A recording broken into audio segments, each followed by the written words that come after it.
Hello everyone. In this video, I will show how to transfer money using the Standard Chartered mobile banking app. First, make sure the Standard Chartered mobile app is already installed on your device. Open the app and log in using your username and password.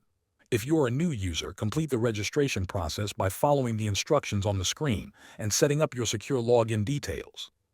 After logging in, you will land on the home screen of the app. Look for the option called Pay and Transfer, or simply Transfer. Tap on it to continue.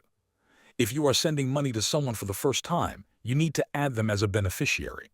Tap on Add Beneficiary or Add Payee. Enter the beneficiary's full name and bank account information. This usually includes the bank name and account number. Double-check the details and save the beneficiary. You may receive a verification code on your registered phone number.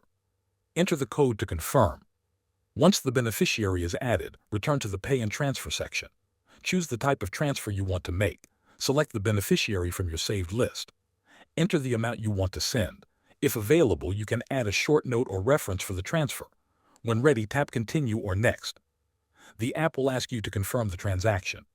Once completed, you will see a confirmation message showing that your transfer was successful. Thanks for watching.